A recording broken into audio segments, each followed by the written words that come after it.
kulan wacan oo wanaagsan daawadayaal kusoo dhawaada manfaca t v qodobada wararkeena caalamka aad ku maqli doontaan waxaa ka mid ah qatar iyo maraykanka oo ka arrinsanaya xabad joojin cusub oo laga hirgelinaya gaza iiraan oo sheegtay in ay baaritaan ku wado 20 qofood oo lala xiriiriyey falal basaasnimo madaxweynaha Ukraine oo ganafka ku dhuftay hadalhaynta la xiriirta in ruushka la siinayo qayb ka mid ah dhulka Ukraine iyadoo loo ballansan yahay kulan ay wada yeelan doonaan Putin iyo Trump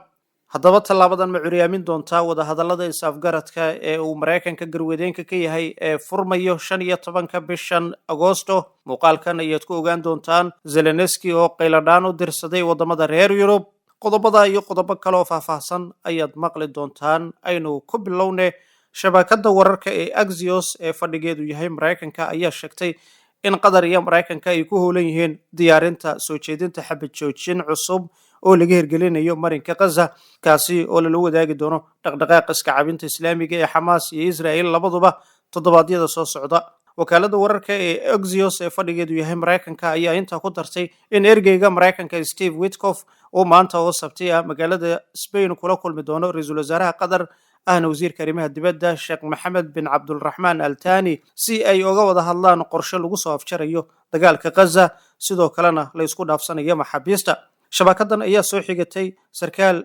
Israa'iili ah oo uu yiri dawladda Benjamin Netanyahu kama soo horjeedo in la shaqeeyo maraykanka si loo gaaro qorshe kama dambeys ah laakiin Hamas ma aqbali doonto buu yiri waxa uu xusay in rajada laga qabo in Israa'iil iyo Hamas ee ku saabsan joojinta dagaalka uu yahay mid aad u weyn isla markaana uu carabaabay in dhaqangelinta heshiis dhameystiran ay adkaan doonto sarkaalka waxa uu sheegay in qorshihii golaha ammaanka ee Israa'iil ay ansixiyeen shalay ee ahaa in Gaza la wareego aan si degdeg ah loo fulin doonin isagoo xusay in aan la cayimin waqti rasmi ah oo la fulinayo qorshahaasi taasi oo fursad u siinaysa in xal diblomaasiyadeed la gaaro waxa uu sidoo kale xaqiijiyay in Netanyahu uu fulinayo joojinta howlgalka Gaza haddii wadahadalladu ay dib u bilaabaan si loo gaaro heshiis jimcihii subax golaha wasiirada ee Israa'iil ayaa ansixiyay qorshe tartiib loogu wareegayo guud ahaan marinka Gaza qorshahani waxaa ka mid ah in maamulka magaalada Gaza ay gacanta ku qabato Israa'iil iyadoo in ka badan 1 milyan oo qofood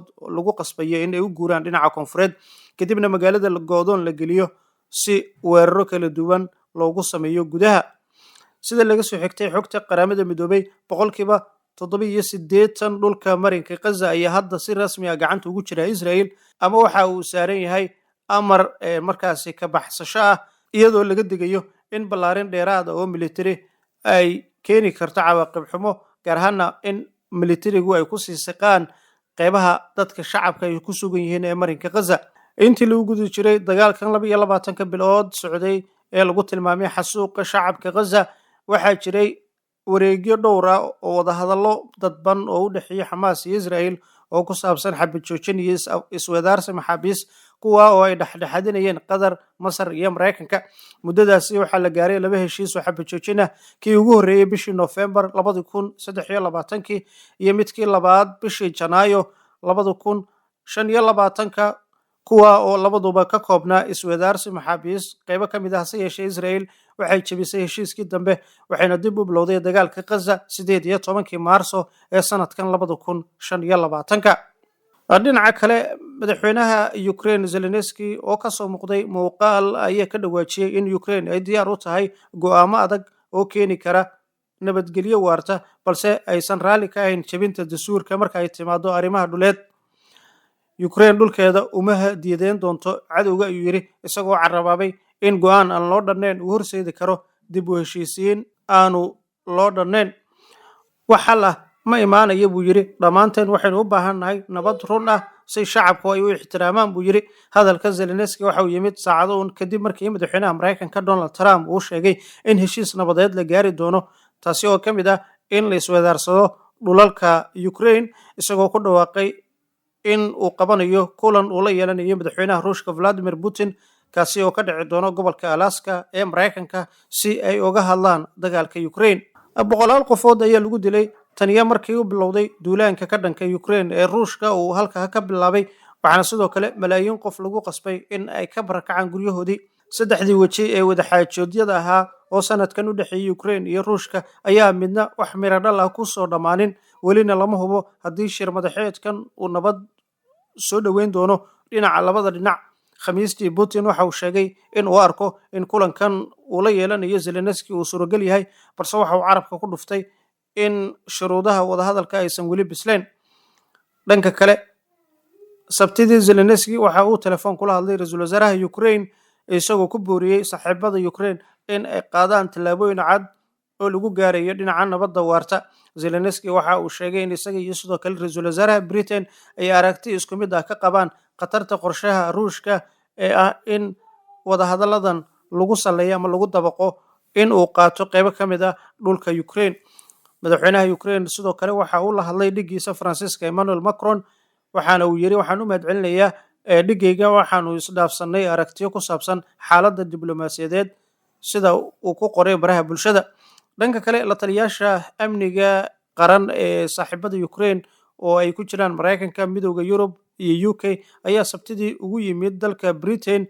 isugu yimid dalka britain si ay aragti midaysan uga yeeshaan shir madaxeedka putin iyo trump ee soo socda. ukraine iyo saaxiibadeeda yurub ayaa muddo dheer kasoo horjeeday heshiis kasta oo ku lug leh in ukraine dhulkeeda ay ka tanaasusho, balse putin waxa uu marar badan sheegay in heshiis kasta uu u baahan yahay in ukraine ay ka tanaasusho qaar ka mid ah dhulalka ruushka uu qabsaday. ruushka ayaa sanadii 2022 sheegtay ilaa 4 gobol oo ukraine ka mid ah sida kherson, donetska iyo luhanska iyo dhul kale oo ay yihiin dhulka ruushka hoos yimaada, inkastoo aanu si buuxda u haynin xaqiiqda la xidhiidha dhulalkaasi ruushka uu gacanta ku haysto. waxuu sidoo kale sheeganaya gacanka Crimea ee badda madow, kaasi oo uu la wareegay sanadii 2014. la taliyaha putin waxa uu sheegay in wadaxaajoodada u dhexeeya madaxweynayaasha ruushka iyo maraykanka toddobaadka soo socda ay diiradda saari doonaan sidii xal nabadeed oo waar markaasi wanaagsan lagu heli lahaa, gaar ahaana dagaalkan ukraine. waxa uu sidoo kale sheegay in shirka Alaska uu noqonayo kii ugu horreeyay ee u dhexeeya madaxweynayaal xil haya maraykanka iyo ruushka taniya markii Joe Biden uu la kulmay Putin magaalada Geneva bishii June sanadii 2021 uu kula kulmay halkaasi. Trump iyo Putin waxa ay markii ugu dambeysay saarkeen sanadii 2019 shirkii G20 ee dalka Japan xilligii Trump uu hayay xilka. taniya markii uu Trump dib ugu laabtay qalcad Janaayo waxay dhowr jeer telefoon ku wada hadleen Putin. ugu dambeynna Iran ayaa sheegtay in baaritaan ay ku wado isla markaana ay gacanta ku dhigtay 20 qofood oo la xiriiriyay tuhun ku saabsan basaasnimo iyo xiriir ay la leeyihiin dalka Israel. garsoorka Iran ayaa sheegay in uu baarayo kiisas la xiriira 20 qofood oo la xiray kuwa uu lagu tuhunsan yahay in ay xiriir la leeyihiin Israel kadib dagaalkii 12 maalmood socday ee dhexmaray labada dal. dabiiqadii bishii hore hay'adda sirdoonka Iran waxay sheegtay in ay aqoonsatay isla markaana xidhay 20 basaasiin kuwa oo taageerayaal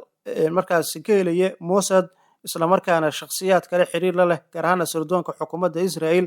gudaha Tehran iyo gobol kale oo ka badan. bartamihii bishii June Israel waxay bilowday olole weerar ah oo duqeyn ah oo aan horey loo arag oo ka dhana Iran, taasi oo sababtay dagaal ay Iran kaga jawaabtay weerar gantaale iyo diyaaradaha aan duuliye lahayn isugu jiray. weerarada Israel waxa ay dileen taliyayaal sare oo military, saynisyahano ka shaqeeya nuclearka iyo boqolaal shacab ah iyagoo beegsanaya goobaha military, xarumaha nuclearka iyo xaafado rayid ah.